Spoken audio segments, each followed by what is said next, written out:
안녕하세요. 엉투일기의 엉클 케빈입니다. 이번 주는 지난주에 이어서 코스톨라니의 증권 세미나 투자 총서 3권 실전 투자 강의에 대해서 이야기하도록 하겠습니다. 코스톨라니의 투자 총서로 3권의 책을 미리 창에서 냈죠. 그래서 그 3권을 지금 다 하는 겁니다. 그래서 돈 뜨겁게 사랑하고 차갑게 다뤄라. 그리고 지난주에 했던 투자는 심리 게임이다. 그리고 이번 주는 실전 투자 강의에 대한 내용입니다.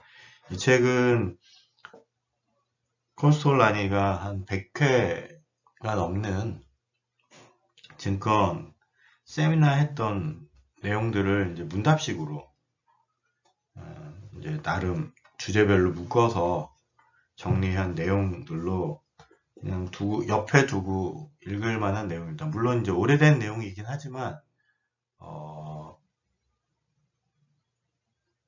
주식 투자에 대한 것들이 지난주에 얘기했듯이 실제로 많은 부분이 심리적인 것들과 연관이 있어서 실제로는 크게 달라질 게 없다라고 생각이 되고, 그래서 이 책이 계속 이제 새롭게 엮어서 나오게 되는 것 같습니다. 제목을 주식시장에서 2 곱하기 2는 4가 아니라 5-1이다 라는 이야기는 이 책의 제일 마지막에 맺은말에 나오는 이야기입니다. 이거는 우리가 생각하는 대로 주식시장이 움직이지 않는다라는 코스탈론의 이야기고요. 제가 한번 그 내용을 읽어보겠습니다. 주식에서는 2 곱하기 2는 4가 아니라 5-1이다. 이것은 40년 전에 내가 고안해낸 방정식이다. 말하자면 결과는 항상 자신이 기대했던 것과 다르게 나타나고 나중에야 비로소 예상했던 대로 간다. 결국에는 논리가 승리를 거두기 마련이기 때문에 -1의 결과를 기다릴 수 있는 인내가 있어야 한다는 말이다. 하지만 이는 대단히 힘든 일이다. 투자자 가운데 10%만이 이 치명적인 -1을 극복할 수 있다. 이런 이야기죠. 투자자는 대부분 인내심, 돈 혹은 확신이 부족하다. 그렇기 때문에 나는 주식을 해서 생기는 돈은 고통의 돈이라고 되풀이해서 말한다. 먼저 고통을 겪고 나중에 돈이 생기는 것이다. 주식 투자에 대한 핵심적인 이야기인 것 같습니다. 그래서 오늘은 이 책의 이야기를 간단히 여러분과 나눠보도록 하겠습니다. 이 책은 주식 투자에 관련된 질문들을 엮어 놓은 것입니다. 그래서 크게 5부분으로 나눠져 있습니다. 증권 시장에 대해서, 그리고 경제와 주가에 대해서, 그리고 뒷부분에는 투자자에 대해서, 그리고 정보와 판단에 대해서, 그리고 제일 마지막에 선물 옵션에 대한 이야기까지 주식 투자에 관련돼서 필요한 거의 모든 내용들을 다루고 있습니다. 물론 이제 깊이 있는 내용들은 아니지만 코스톨라니의 투자 철학에 대한 것들을 우리가 엿볼 수 있는 그런 이야기입니다. 첫 번째 부분은 증권 시장에 대한 이야기입니다. 그래서 투자에 대해서 기간에 따라서 영향을 주는 게 어떤 거냐, 이런 이야기하고, 그리고 이제 금리와 인플레가 어떤 상관이 있냐라는 게 이제 경제와 주가 부분에 있습니다. 기간은 크게 중기를 이야기하는데 1년에서 3년 혹은 조금 더 길게 5년까지를 중기라고 이야기하고, 장기는 그거보다 더 긴 기간, 단기는 그거보다 더 짧은 기간에 대해서 이야기하고 있습니다. 각 기간에 따라서 주가에 영향을 주는 것, 주식 시장에 영향을 주는 것은 단기적으로는 가장 크게 영향을 주는 것은 심리적인 것들이다 라는 것이죠. 그 다음에 중기적으로 영향을 주는 것은 금리와 자본의 유동성이라는 이야기입니다. 금리는 채권 시장에 영향을 주고, 그리고 채권 수익률이, 금리가 올라서 채권 수익률이 떨어지면 돈이 이제 주식 시장으로 흘러 들어오게 되고, 뭐 그러면 또 그 여러 가지 그 파생적인 문제들이 발생을 하게 되죠. 그리고 장기적으로 보면 심리가 결정적인 영향이 아니고 금리도 영향을 주긴 하지만 장기적으로 예측이 불가능하기 때문에 실제로 금리도 장기적으로 시장에 영향을 주는 것은 아니라고 이야기를 하고 있습니다. 그래서 장기적인 측면에서 실제로 영향을 주는 것은 산업이나 경제 분야 그리고 개별 각 기업의 발전과 이익, 성장들에 대한 이야기입니다. 그래서 이 부분은 전체적으로 우리가 산업과 경제에 얽혀 있는 모든 것들을 우리가 거시적으로 어떻게 바라보냐 하는 문제이고요. 실제로 이 부분이 가장 중요하다라고 이야기할 수 있습니다. 그리고 금리하고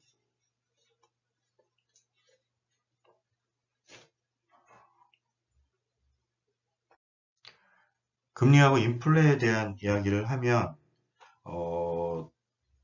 실제로 세계가 어떤 상태인가 하는 게 가장 중요하고 지금처럼 전쟁 상태인가 평화 상태인가 2차 대전 뭐 같은 경우에 그리고 전 세계적으로 침체가 있는 경우에 사실은 주식은 어려울 수밖에 없는 거죠. 그렇지만 주식의 가장 일반적으로 큰 경쟁자는 장기 채권이고 장기 채권의 금리가 높으면 안정적인 투자를 원하는 사람들은 채권을 더 선호하겠죠. 그러면 주식에서 채권으로 이동이 일어나게 되고 주식은 폭락하게 됩니다. 일반적으로 활황이 돼서 이제 주가가 오르고 또 현물들이 오르는 인플레이션이 발생하게 되면 일반적으로 중앙은행은 금리를 올리게 됩니다. 금리를 올리면 채권 수익률이 올라가고 그러면 주식에서 채권으로 돈의 이동이 생기게 되고 그렇다고 하면 주가가 떨어지게 되는 것이죠. 그래서 인플레이션을 컨트롤하기 위해서 금리를 올리게 되는데 인플레이션에 있어서 가장 중요한 것은 기대 인플레이션 심리인 것이죠. 그래서 최근에 이제 패드에서 계속 금리를 올리겠다, 공격적으로 테이퍼링을 하겠다라고 이야기하는 것은 인플레이션 기대 심리를 꺾기 위한 것들이죠. 그래서 실제로 이거는 국민의 국가에 대한 신뢰와도 맞물려 있습니다. 그래서 사실은 최근에 패드가 좀 신뢰를 잃고 있어서 그래서 주식이 좀 더 위아래로 변동성이 더 커지는 건 아닌가 이렇게 생각을 해봤습니다. 세 번째와 네 번째는 투자자와 그리고 이제 정보에 대한 판단을 무엇을 가지고 어떻게 할 것이냐에 대한 이야기입니다. 먼저 투자자에 대한 이야기는 게임을 하는 게임꾼과 투자자가 있다라는 것이죠. 게임꾼은 대중과 함께 몰려다니면서 대중을 따라서 단기적인 이익을 얻기 위해서 그냥 공부하지 않고 들어오는 사람들을 이야기하는 것입니다. 그래서 일반적인 의견이란 이론의 가치도 없다라고 코스톨라니는 이야기하죠. 왜냐하면 뒤에 이제 코스톨라니의 달걀에서 설명을 하겠지만 실제로는 그런 식으로 해서 주식 시장에서 살아남기 어렵기 때문에 그렇습니다. 투자자는 예리함, 직관, 상상력을 가져야 하고 실제로 어느 정도 거리를 두고 시장을 관찰할 줄 알아야 됩니다. 그래서 남들이 살 때 흥분해서 따라 사는 경우, 남들이 팔 때 흥분해서 따라 파는 경우에 우리는 게임꾼이 되는 것이고 투자자가 될 수 없습니다. 이익을 볼 수 없다는 이야기죠. 그거는 주식 시장에 참여하는 90%가 그렇다는 이야기입니다. 그건 종목과 상관이 있는 것이 아니고 투자에 대한 자세에 대한 이야기죠. 그래서 진정한 투자자가 되기 위해서는 공부하고 그리고 직관과 예리함과 상상력을 가지고 이런 다수의 벗어나서 스스로 판단할 수 있는 그런 사람이 돼야 올바른 투자를 할 수 있다는 것이죠. 투자를 하기로 결정했으면 일단 어느 시장에서 살지를 결정을 해야 되고 어떤 산업이 향후에 발전 가능성이 있는지를 알아야 되고 그리고 제일 마지막에 기업을 고르는 것입니다. 그래서 실제로 뭐 언제 살지 하는 것들은 우리가 기본적으로 장기적으로 보유를 할 것이기 때문에 실질적으로 중요하지 않다라고 코스탈로니는 이야기를 하고 있습니다.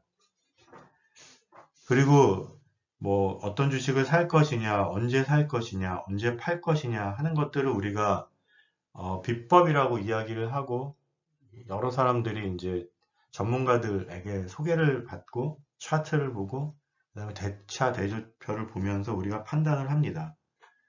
그렇지만 전문가라고 하는 사람들도 실제로는 경제 전문가인 경우에는 실제로 그 주식시장의 속성에 대해서 잘 모른다라고 이야기를 하고 어떤 각 산업의 전문가들인 경우에는 주식시장의 생리를 역시 또 잘 모르기 때문에 실제로 그들의 말은 크게 참고할 수 없다라는 것이고 일반적인 이야기는 전혀 도움이 안 된다라고 이야기하고 있습니다. 그리고 차트에 관련해서는 거리를 두지만 너무 많은 거리를 두지는 않는다라는 것이죠. 차트를 보고 주식을 사지는 않지만 차트에 반해서 거래를 하지는 않는다라는 것이고 주로 6개월에서 12개월의 장기 차트를 보고 실제로 각 개별 기업에 대한 차트를 본다라고 이야기합니다. 사업 보고서나 뭐 언론 발표 같은 뉴스는 행간을 읽을 줄 아는 예리한 그리고 비판적이고 회의적인 눈이 필요하며 대차 대조표 같은 것들은 우리가 그것들을 볼 수 있어야 되지만 이것은 엑스레이와 같다라는 것이죠. 실제로 그 엑스레이 그 기사가 올바른 투자자가 되는 것이 아니고 그것을 보고 어떻게 판단을 할 것이냐 하는 것이 실제로 더 중요하다라는 것이죠. 그런 눈을 가지고 있어야 되고 그런 눈을 가지고 있는 사람이 진정한 투자자가 될 수 있다라고 이야기하고 있습니다. 네, 그리고 선물 옵션에 대한 채권에 대한 이야기를 하고 있습니다. 특히 선물과 옵션은 카지노 룰렛 게임이랑 똑같다. 이건 딸 수도 있지만 잃을 수도 있다. 오래 하면 반드시 잃는다. 그래서 결국은 선물 거래인 경우에는 제일 마지막에 중개인의 수수료만 남게 되고 조금씩 잃다 보면 나중에 모든 것을 잃을 수 있다라고 이야기를 합니다. 하지 말라는 이야기죠. 그리고 투자의 타이밍과 시점을 어떻게 잡을 것이냐 하는 부분은 코스탈로니의 달걀을 통해서 설명을 하고 있습니다. 간단히 설명드리겠습니다. 코스탈로니는 금리를 기준으로 설명을 합니다. 여기 Y축이 금리가 되고요. 금리가 낮을 때 삽니다. 이 구간을 조정 국면이라고 하고 이때는 주식 소유자의 숫자가 적은 것이죠. 그래서 고수들은 그리고 투자자는 이때 주식을 사게 됩니다. 그리고 금리가 상승을 하게 되면 그동안은 기다리면서 상승을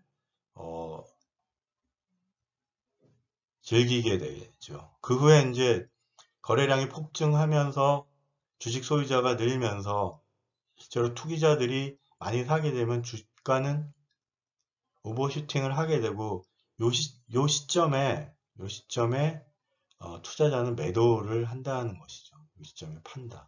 그리고 투기자들은 이 시점에 산다는 것이고요. 이제 금리가 고점을 지나서 내려올 경우에는 일단 조정 국면이고 이때는 투매가 일어나면서 주식 그 소유자가 점점 줄어들게 되죠. 그래서 이때는 거래량은 증가하지만 주식 소유자는 점점 줄게 되는 하강 국면이 되고 실제로는 투매가 B3 구간에서 일어나게 되죠. 그래서 일단은 금리가 오르기 시작할 때 사고 금리가 정점 근처일 경우에는 판다는 것이죠. 그래서 실제로는 이제 뭐 물건 가지고 그 투자 대상을 가지고 이야기할 때는 A1 구간에서는 주식을 사고 A3 구간에서는 주식을 팔고 금리가 올라가니까 이제 예금으로 갈아타고 그 다음에 금리가 내려가기 시작하는 그 구간에서는 이제 채권을 사고 뭐 이렇게 이야기를 하고 있습니다. 그리고 이제 금리가 완전히 떨어졌을 때는 뭐 부동산을 사고 뭐 그 부분에 대한 거는 잘 모르겠지만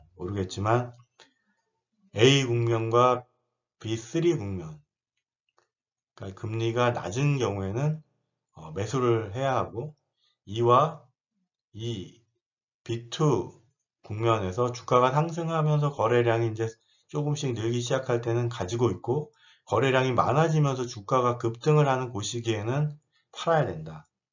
그리고 주가가 떨어지기 시작하는 그 시점까지 참았다가 이제 B2 국면에서는 현금을 가지고 있거나 아니면 뭐 일부만 가지고 뭐 그 채권 같은 것을 가지고 기다리는 구간이 되고 실제로 이제 B3 구간에서 B2에서 B3로 넘어갈 때 투매가 일어난다는 그런 것이죠. 그래서 금리에 따른 이런 그 주식 매매 방법을 코스트홀라니의 달걀이라고 이야기하고 많은 사람들이 많은 방법으로 설명을 합니다. 책에 나와 있는 내용을 중심으로 간단히 정리를 해봤고요. 이 부분은 최근에 이제 금리가 오르기 시작하기 때문에 우리가 좀 더 관심을 가지고 이 부분에 대한 공부를 할 필요는 있을 것 같습니다. 네, 끝까지 들어주셔서 감사합니다.